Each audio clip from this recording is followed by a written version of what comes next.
Wall Street's loud calls for the Iran conflict to end are pure hypocrisy. The financial industry profits enormously from the chaos through elevated oil prices, defense stocks, and geopolitical volatility that juices trading volumes. Amos Hochstein's appearance perfectly highlights how these so-called peace advocates are the same players whose influence and investments actually prolong the instability for their own bottom line. The Strait of Hormuz, since it's in international waters. If all those happen, all those things, it would be amazing. On the other hand, Iran seems to say it's going to continue to control the Strait, not going to hand over any of the nuclear material, and wants sanctions relief, and wants billions of dollars that's frozen right now, and once that freed up, along with war reparations.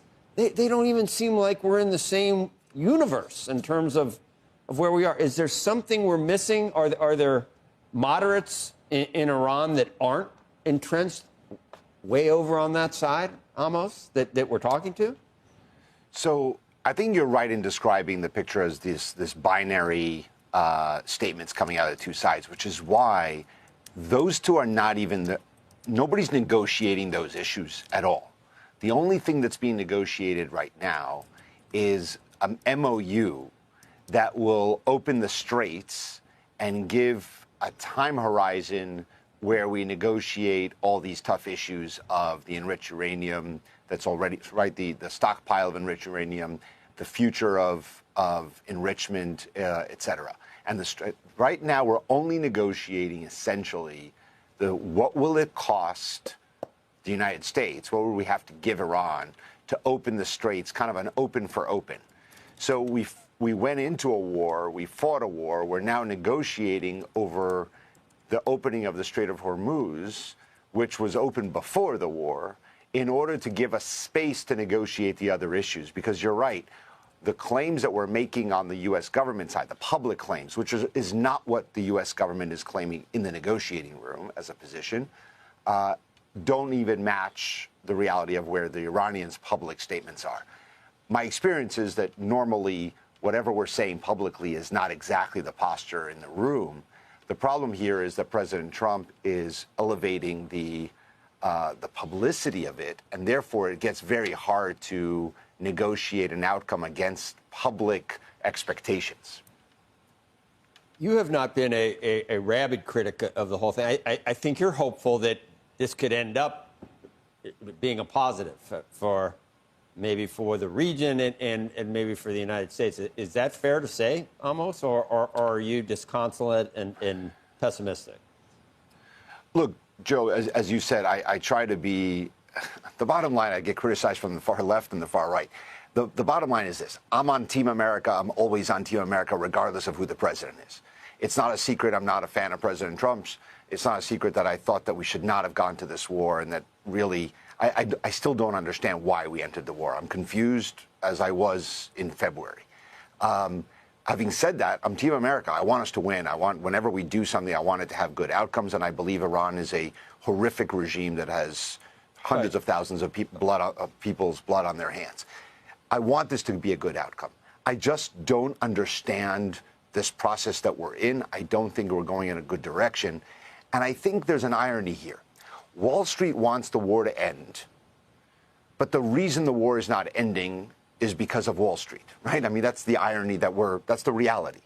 Wall Street wants to believe that President Trump is saying is right, that we are on the precipice of a deal any second, which is why oil prices have dropped, despite the fact that the data is coming out that on like gasoline inventories are drawing to the place where they soon won't be able to draw. Our entire U.S. economy is now based on inventories, but inventories are finite. They end at some point.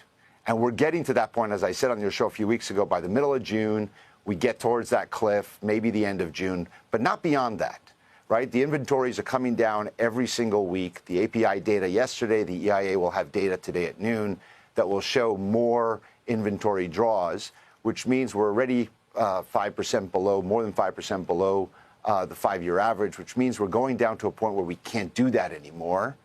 And then this buffer that we've been living through goes away. Now, I think it's incredibly important to reach a deal before all of that happens, where we still have the leverage is kind of equal. Both sides have leverage. At some point, that could switch where the leverage goes to the Iranian side without us having a matching leverage, except for the huge leverage of the U.S. military and going back to strikes. That's how I see the situation now. The two situations I described at the top, on a Venn we use Venn diagram a lot. I don't know. It always seems to, when you're trying to, because nothing, I guess in this country right now, there's no overlap on anything. So we're constantly saying it. So there wasn't a whole lot of overlap on those two scenarios. But, Amos, if you're a total optimist and believe the president in what he's saying, and if that were to come to pass, all those things, all the things that I checked off, you would have to go back and say, I was wrong, right? This was worth doing. It was. The Strait's now open. They don't have the nuclear stuff anymore. Abraham Accords, the whole region is changing. You'd have to shake your head and say, wow, he did it. And I guess you're just saying you think that's not a very likely scenario. What do you put that at, 10 or 20%? I think that's well below 10%. Well below that 10%. Scenario. Well below 10%, because I think that no matter what happens, Joe, the Iranians will control the Strait of Hormuz for the foreseeable future. It doesn't even matter what the deal says.